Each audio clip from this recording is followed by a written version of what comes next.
if you had to describe your sales style, right, using a movie or TV character, who are you? Hey, man, mine already came to my head. All right, are we ready for this? Yeah. Unfiltered Drew, come on. It's coming. Tommy boy, right now, I take my sale and I kill it! That is the story of me early on in the sales journey. Tommy boy. But he gets his act together. Gets in his groove. And ends up selling by putting his head up a T-bone and asking his butcher's word for it. Wait a minute, it's got to be your butcher. That one. Speaking of butchered quotes.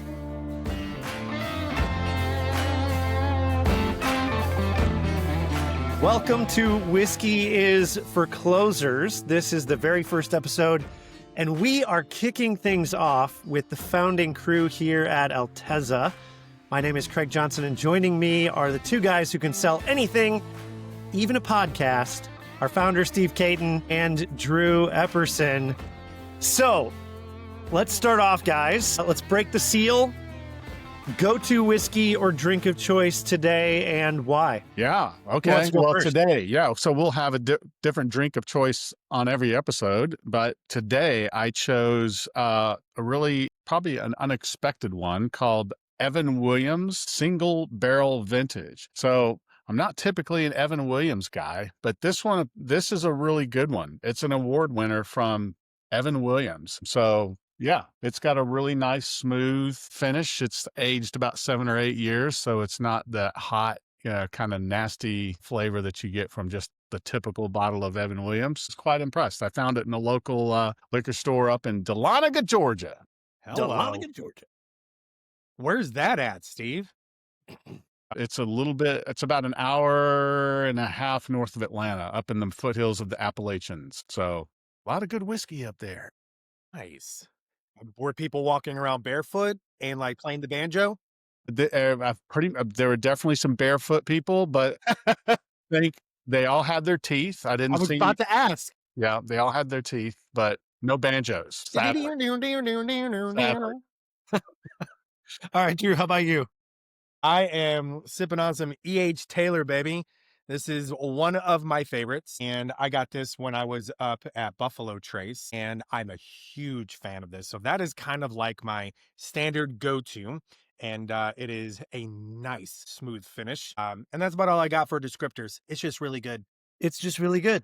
Well, and for me, I will drink bourbon and whiskey. However, my staple, as you guys know, is gin and tonic. And so today I went with Breckenridge Gin here, Steve, in honor of Cody, who works at the Breckenridge Distillery in Colorado. Yes. So Thank that's you. what I went with, man. Go Breckenridge. Go They make some Breckenridge. very fine spirits up there at the Breckenridge Distillery. Yeah. And thanks to Cody, I get to partake in them quite often. But if you drink gin and tonics, do you have to put your pinky up or no? I do. You do? Well, Okay. Yes. Sure. Because Drew's super pretentious like that. It's true. What do you want from me? Okay. Lightning round for you two really quick. Okay. Worst sales call you've ever been on. Go. What? I know I sprung this on you. Worst sales call. Or maybe most Was it one memorable. that we screwed up or just we participated, like heard, was a part of, doesn't matter? Yeah. And it doesn't have to be with Alteza. It could be anytime. Yeah, You've sure. been in sales for a while. Gosh, well, Drew, you going to go first on this one? Well, yeah, thanks. I appreciate that, I Steve. mean, I can. Listen, and I don't have as many decades of funny stories as you do, but for me, I would say it was an awkward one. And we were going around and we were trying to talk about what was it that our biggest challenges, right? In sales and what was keeping us from moving forward. And this individual did not know that they were on mute, and they started talking about the presenter and how they wore fake eyelashes, how they were fake. They were a fake person in general. And I was like, somebody hit the mute button now. Holy. And it was the most awkward. I was like, and off video, I'm stepping. That was one of the most awkward conversations I have experienced in my life. And I needed about 2 or 3 of these to make it through. Gotcha. That one, that sounds very similar to some of the crazy stuff you saw when COVID first got kicking and, people were doing Zoom calls for the first time and they didn't realize that their cameras are on and they were changing clothes. It's like, what are you doing? Or they had the filter on. You have that guy that's like, I'm not really a cat. Oh, that's so good. Will Ferrell. Yeah.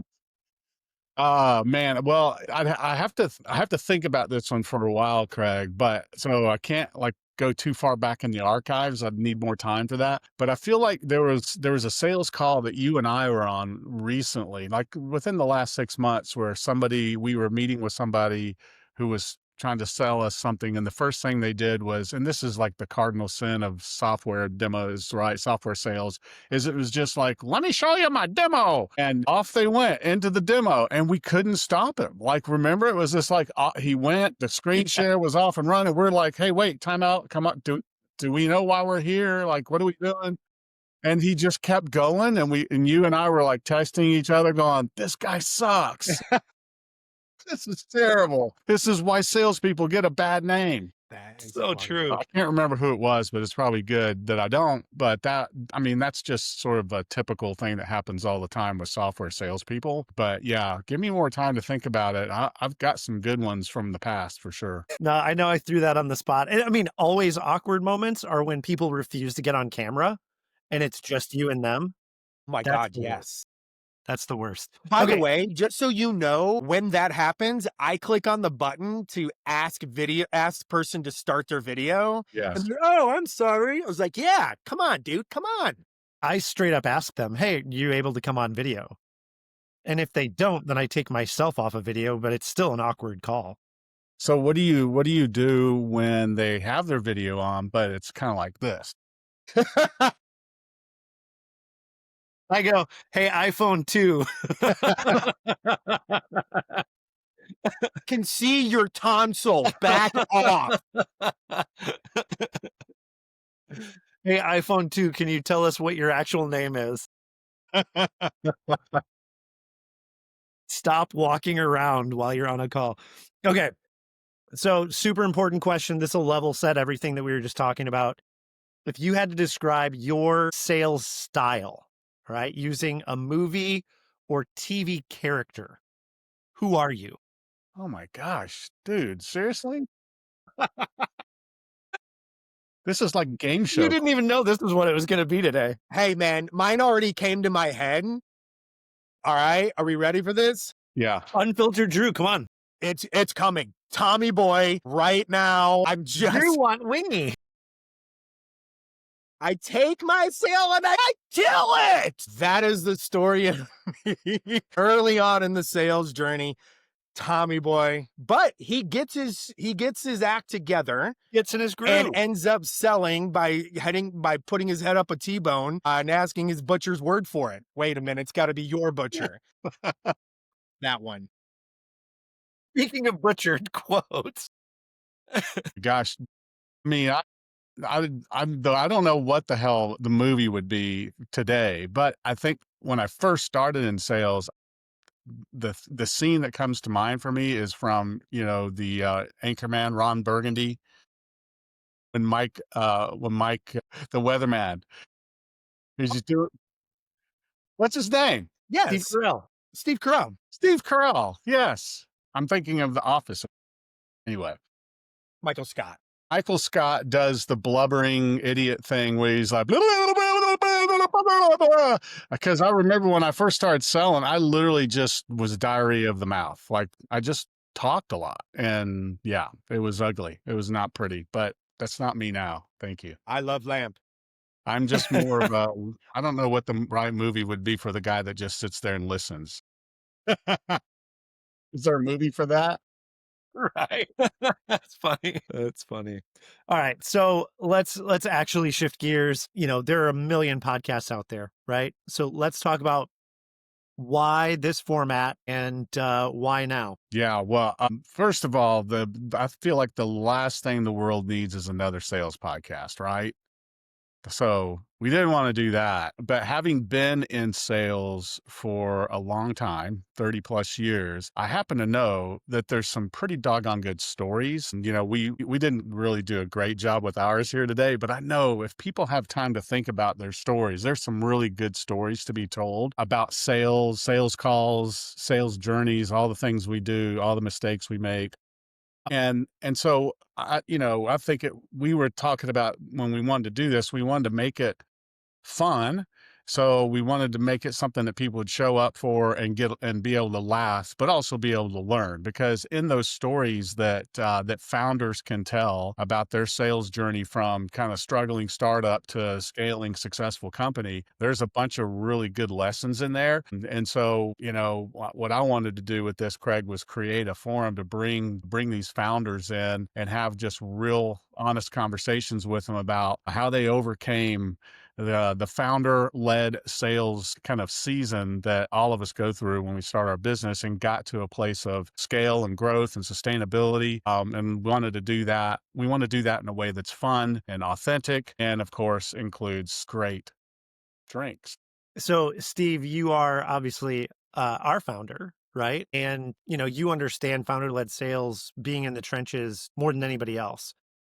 Are there any stories that, from your perspective, and it can just be categorically, it doesn't have to be an actual story, but that you wish more founders actually heard or more people heard about this type of journey? Yeah, I mean, I think, just when I think about the themes of my experience and I was, in my career, I got a chance to come alongside these founders quite often. And so the recurring themes that I saw with them was many of them just see sales as a necessary evil. So they kind of hate it. And they wish they didn't have to do it, but they know they have no choice. And so there's a mindset there that's really not healthy, that doesn't help you when you're in that season, that I think there's a lot of things we can help people overcome. We can talk about things and stories to help people overcome that, because typically those founders have started a company doing something that they're super passionate about, and whatever they're doing is actually helping other people. But for whatever reason, when they shift into sales mode, they kind of lose that passion for helping people and start going into the Michael Scott mode, right? And so that theme is very true, and I know we can help those founders develop a love for sales, actually love it and enjoy it. And then the second pattern is the founder that actually does like sales. So I would be an example of that. I like sales. I've been in sales my whole life, so I really enjoy it. But I also knew, because I saw so many others doing it, that, man, if I stay there as the founder of the business, if I stay in that place that I love, then my company's not going to get very far. I'm just going to reach a plateau, and I'm going to just stay there. And it's going to be really hard to break through that. And so for those founders that actually love it and think that's the highest and best use of their time, I'm hoping what we can do is challenge their thinking on that and help them see that, what they're really doing is holding themselves back, holding their company back. That's good. And Drew, I mean, you talk to founders every day, right? Is there a theme that you hear founders venting about when it most comes to selling? The biggest one that I think I consistently hear is going, I've got other things that I would love to place my time and attention toward, right? It's kind of goes back to that old saying of working on the business as opposed to being stuck in the business. And the consistent theme is going, I just feel like it's like 2 steps forward, 3 steps back. And they take those couple of steps forward by working on the business. And then it's going, okay, well, I got to get sales because I know sales generates revenue. But I also know I've got these other things that have to get done that has nothing to do with sales. And so there's this constant, push and pull of going, well, I can only take care of what's in front of me. And then the moment something goes into that sales cycle, now we've got a whole additional challenges because it's going, well, I can't handle the follow up and all those things, right? So the challenge really is going, how do I keep multiple plates spinning at one time? And so when you think about the sales being the leading generator for revenue, of course, they're going to try to put as much attention towards that. But then what about all these other things they have? And so that's the constant tension that as I speak to people, they're constantly living in. Yeah, that's Yeah, good. well, that's good, Drew. I think adding to that, a lot of those owners who are closing, they would see themselves as really effective closers, right? They feel like, yeah, I have no problem closing a deal, and that's often true. But because of all the other stuff you were talking about, that tyranny of the urgent that they're living in, and all the other priorities that they have, the truth is they don't close all the deals that are out there to be closed. So if they can focus on it, pay attention to it, and it's right in front of them, and someone's ready to buy right now, no problem. They'll close that every day. But if somebody needs a little bit more time to process or need to talk to other people or whatever, then that business owner, because of all those other things they're doing, they're probably not chasing that deal down and actually getting it across the finish line.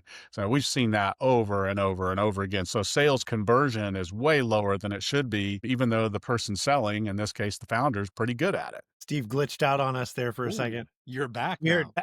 Ooh, er, Weird. weird. Weird. No, it's good stuff. Okay, so Steve, you are not only the founder, but you were the first sales professional. And obviously we have a unique model because we're essentially taking salespeople and embedding them into other people's businesses. Walk us through the reality of building yourself into the center of the sales machine as a salesperson for others, while also being the primary salesperson for Alteza, and then getting yourself out. Because you got yourself out of both of those, right? Yeah, did. Yep. Yeah. So, okay. So, yeah, I think it was crazy, because I had never sold for multiple companies at one time before. So even when I was doing what might have been called fractional sales early in my career, I was really just like, I was building more strategy than I was selling. And if I was selling, it was like one company. So I had to kind of figure that out. And then, like you said, also sell for Alteza. So for me, I was like, okay, I know that I'm going to have to get really good at my organizational skills and kind of blocking my time. So luckily, I was familiar with time blocking and all that sort of thing on the calendar. So I just would block off certain days and certain times during the day for those clients that I was working with and for Alteza. And I knew that as I took on clients and was selling that for them, I would eventually kind of reach a point where it's like, okay, this is overwhelming. I didn't know where that was going to happen. I didn't know how many companies I could actually juggle at one time, but it was like, let's try it. Let's see what happens. Because if I'm going to build a fractional sales company, I got to be able to say I did it. I'm going to have to be able to tell salespeople it can be done and this is how. But it was really all about time blocking for me. I had to do that. And then I had to create kind of free agent time too to respond to stuff that was coming inbound, no matter what company it was coming from. So the calendar was really key for me in terms of organizing. And then the other thing that was super helpful was using, everybody I worked with, thank goodness, was using Google Suite. So I could create a Google account, for each of those companies I was working with and then manage it all in Chrome, right? So I'd have those different kind of Google sign-ins on Chrome and I could just change my browser and open up the one for the company I was working in and then toggle to the other one, So if I'd had to do that and then Microsoft Teams or something like that, it would have probably been Oh, that's brutal. not so much fun. Yeah, that's brutal. Yeah, That's but brutal. luckily for me, everybody was using G Suite. So that was awesome. Once I got to 4 customers though, I realized, okay, that's all I can handle, man. Cause at that point it was starting to get hard to keep up with it all because I still had Alteza. So in effect, I had 5, right? So I had 4 companies plus Alteza. And I was like, I can't do any more than that. And that really, I felt like that was probably one too many. I could have done 4 with Alteza, but not 4 plus Alteza. So what was suffering in that situation was Alteza. And that's when I was like, okay, no more. I got to stop. I got to start placing salespeople in the new accounts that we're working with at Alteza and then look to work myself out of the accounts that I was working. That's good. That's good. And Drew, you're on the front lines every day. You're talking to stressed out founders. How do you start to separate people that are closers versus those that are just kind of winging it? You know what I Yes, mean? Like, there's a massive difference, 100%. Coming from a wingy guy, Drew likes wingy. I have wung. Have I wung a bunch of things? Yes, that is past tense. First of all, Steve, 5 accounts, that's crazy. That's wild. It was That's a little, actually very impressive it was, to do. yes, it was. As far as like the difference, so the question is the difference between closers and people who are just winging it, Craig, is that it? yeah. Okay, so the winging it portion, there's immediately 2 things come to my mind. Number one, it's somebody who is gotten into a groove so much that they've gotten themselves into a rut. There's a difference between a groove and a rut, right? The groove is like just this thing where you're on point. It's just like awareness is at its peak. You know what's going on. You can sense things. You're engaging. You're feeling things. A rut is when you disengage from the emotion, from the transformational piece. The rut is all transaction. The groove is transformational plus transaction, and the beautiful kind of connection between those 2 things, right? And so people who wing it, I would say that's a rut. Those are people who are just going, hey, I'm carrying too many things. I'm stressed. I'm overwhelmed. I'm trying to probably pack too many things into one. I'm trying to layer and stack and maximize maybe my skill set. I'm trying to maximize how much I can make. And those things, when you start to compound those things, the stress and weight of that will naturally, your brain will default in going, hey, dude, we're going to have to shut down some tabs in our brain here because we're over maxing and Explain that. over. What's that? Explain that. That's a Druism. That Yeah, is, So that's you got a to group. explain this. Shut okay, down the you know how tab. you have tabs in a window of your browser and you've got all the, and what is it doing? In the background, it's still computing. It's still generating all the graphics and all those different tabs. And so what ends up happening is if you have too many tabs open, the whole CPU will start to bog down. So then your email will start to lag. All the simple things will just start to lag. And you'll start to go, what's going on? A simple task of sending a text. Why is it doing this? Well, then you start to realize I've got too many tabs open on my computer. My CPU's bogged down.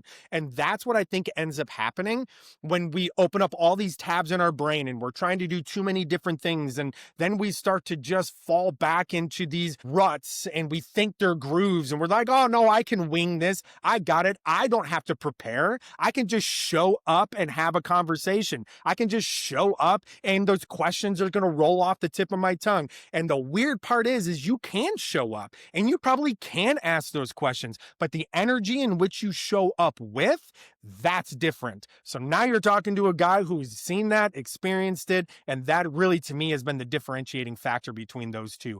Closers at that point really are people who slow themselves down. Now, Craig and Steve both know I have a hard time with slowing down, right? So the No. closer though,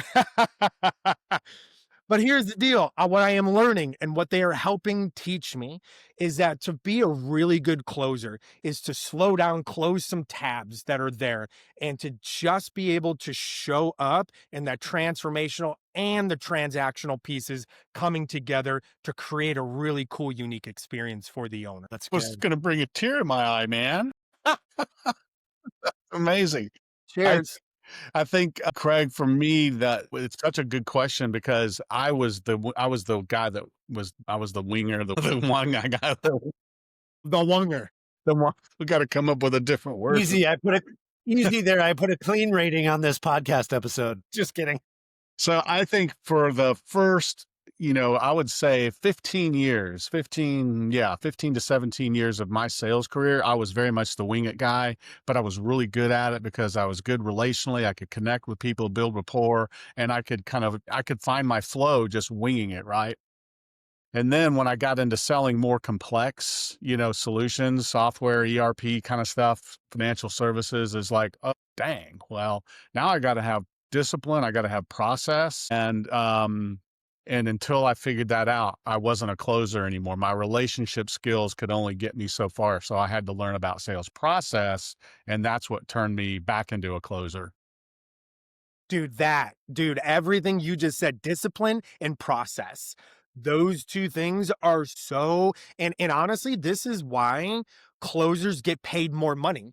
Yeah. Honestly, at the end of the day, this is why they earn more money, because it takes the discipline, it takes the understanding of the process, and not just the understanding, but the leaning into it and staying true to it, as opposed to falling out of that and just going into the winging it portion, right? Staying in the pocket and just staying true to those discipline and process, that's what commands the money. So, Steve, that is brilliant. Well, and bro, how many founders that are doing sales have actually developed a process and discipline? Not They're many.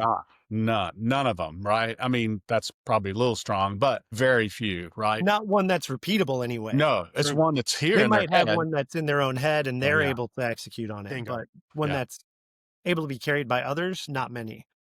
Not many. Okay, so a couple of questions off of all of this, right? So what's something that most founders from your perspective get wrong about building a sales team or bringing in a salesperson?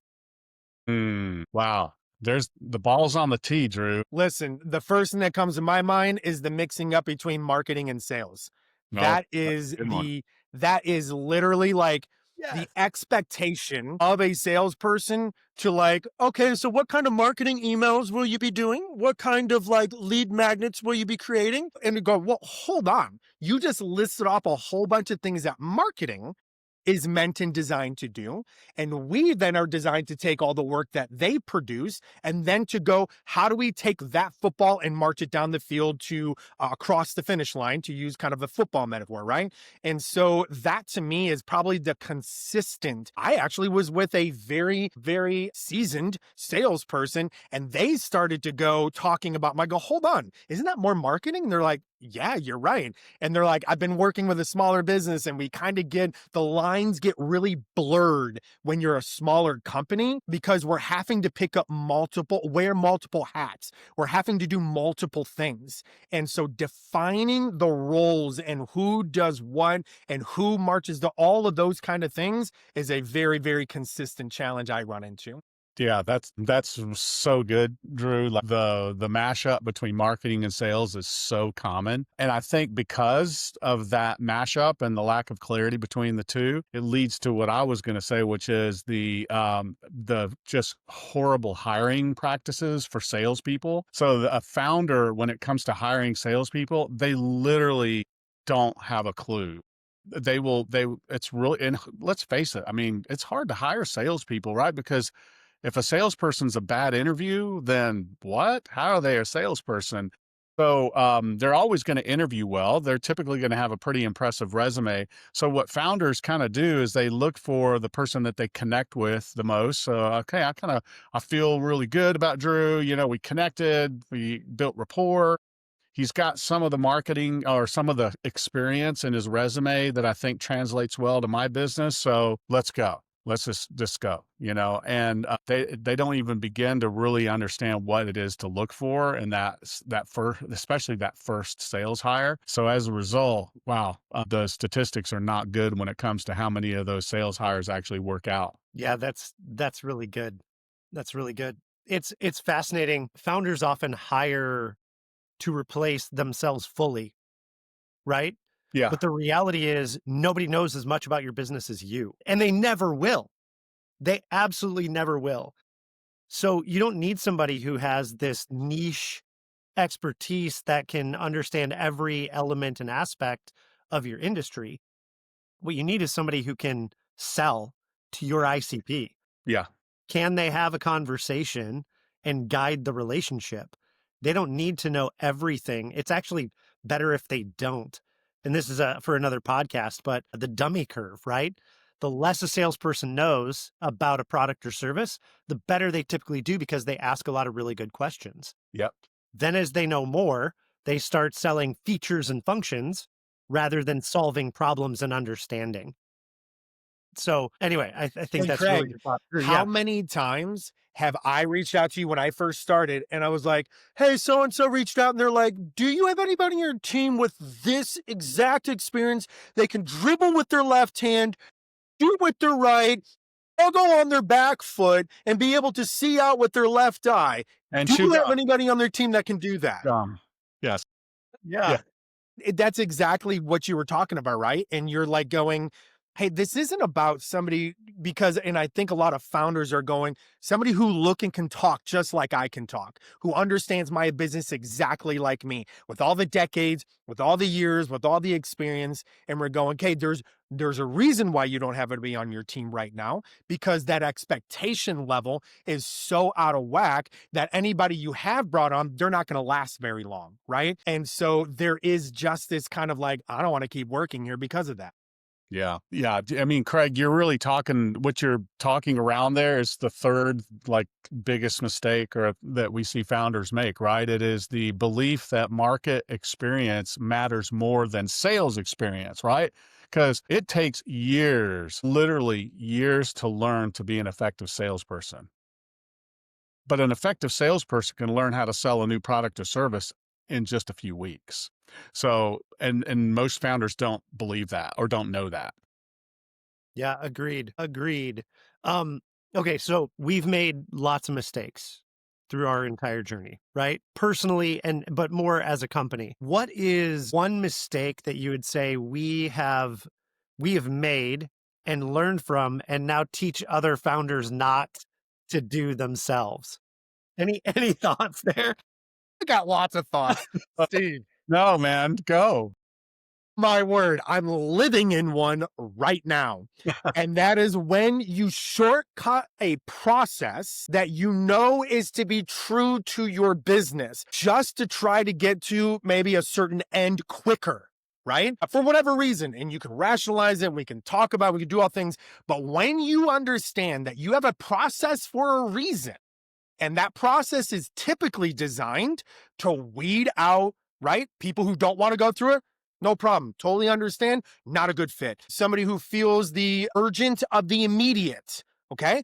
Probably not going to be a good fit no matter what circumstance you find yourself in. If that is the leading primary thing, that's a good filter, right? So at least for me, what I have learned is we have a process that is meant to be there for a purpose and a plan, and is to keep from a bunch of head trauma coming your way. And it is designed to nerf all the hard edges that we have gone through previously. So that has been one that I am currently experiencing. And it's good though. It's like it teaches you a bunch of really good things.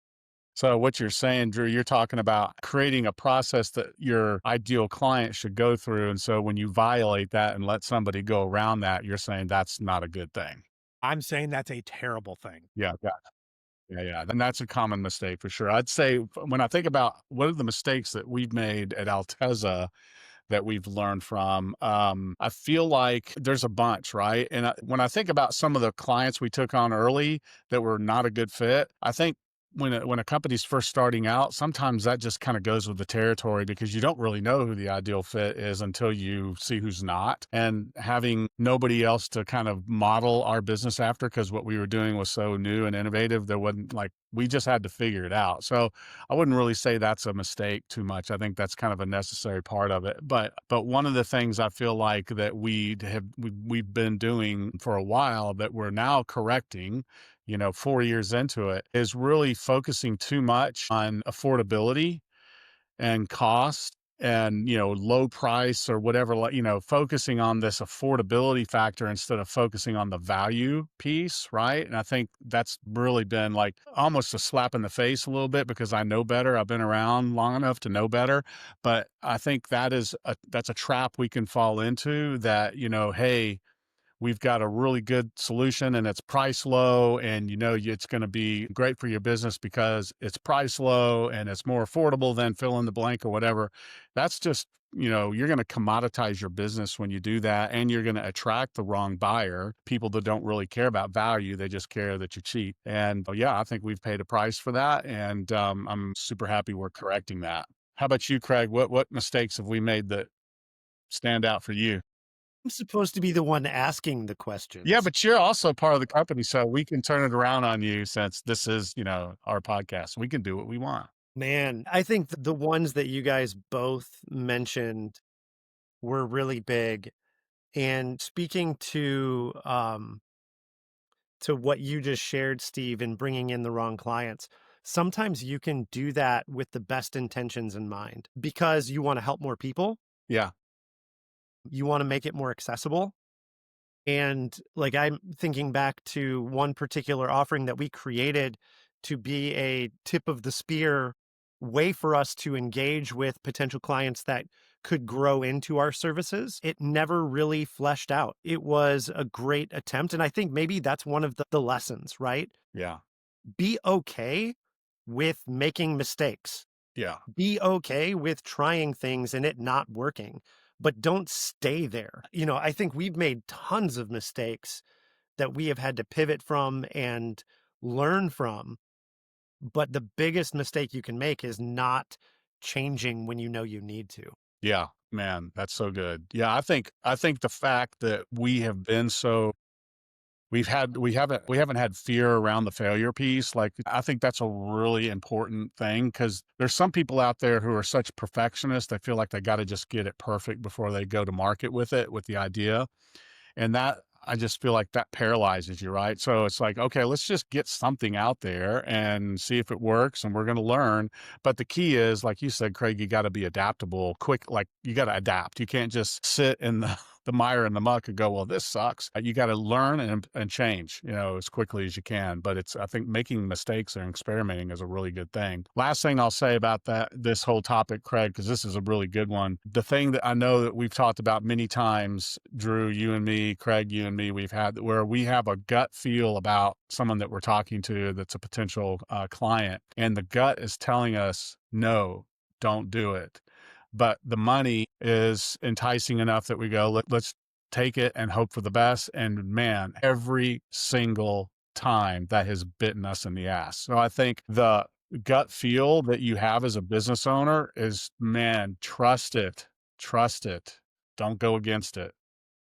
What I would say to that, Steve, is that gut feel, at least my experience has been, it's called pattern recognition, Yeah. right? And it's going, I have been in sales for long enough. I've experienced enough good decisions, bad decisions that my gut is going, hey, Drew, you've been in this thing for 20 plus years. We've got patterns that have been built over all these decades, right? That I'm telling you, you're not going to be okay with this decision. I'm thinking of one right now that, Steve, you and I were on a call and fit the ideal client in the sense of money and revenue. Hmm. But when we looked at the other values, cultural values, when we looked at kind of person we would want to work with, we were like, no, we're not checking off a box. And we were going, so which one has more value to it? And the pattern recognition tells us you can bring on money all day long, but that is a short runway. You bring on somebody who you enjoy working with, who, may not have some of these other things. And I will promise you that this will turn out to be a much better experience for both parties in that side of things. Yeah, for sure. Yeah, that's good. Hey, guys, as we kind of wrap our time today, let's assume that more than just our wives actually listens to this episode.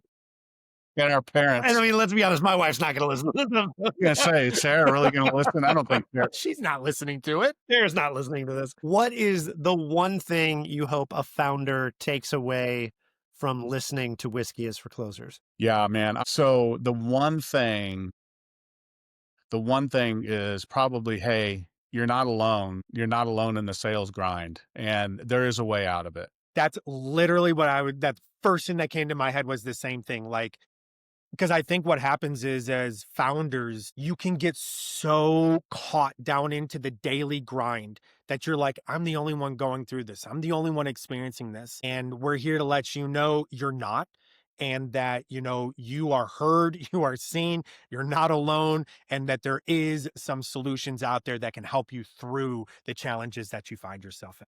Amen, brother. I love that. Like, Good. I mean, all the stuff that happens for us as founders when we do feel alone is head trash. And that head trash really impacts not only our lives in our business context, but also our lives at home with those that we love. And so, dude, if we can create a safe place for people, founders to come hang out and feel like, hey, I'm not alone. I know there is a way out of this, and this stuff going on in my head, I need to get rid of it and get to a better place mentally. That'll be awesome. If we can do that, that'll be a big win.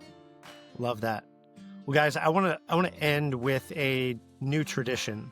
Okay. I'd love to start ending every episode with a toast.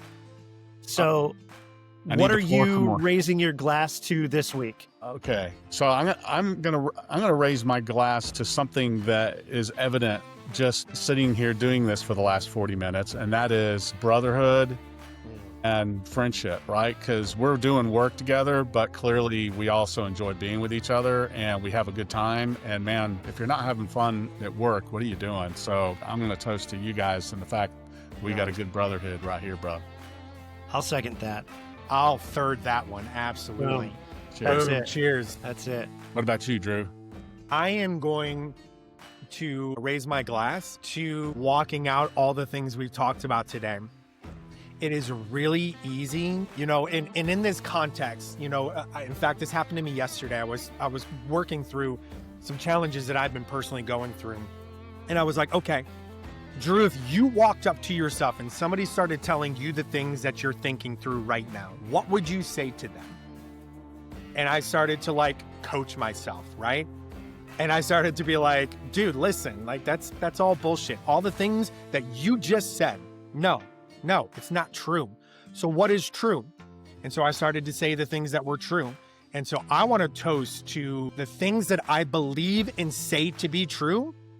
I walk out and live in that truth. And I want those two things to be aligned together. So, dude, that's very profound. Way to be profound.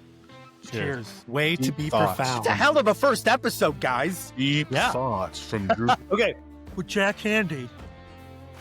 That's funny. All right, Craig. All right, so for me, I have been a lifelong Manchester United fan, so it pains me to say this.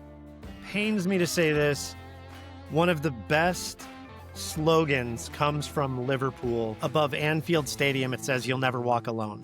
And I think that is the theme that I'm catching out of not only what we want to get out of the podcast, but out of our friendship here as well. So you'll never walk alone. Never walk alone. Cheers to that. Good All stuff. right. That is it for episode 1 of Whiskey is for Closers. Subscribe, share, buckle up, because next time we're bringing it. Until then, keep closing and don't forget to top off. I love that. Yeah.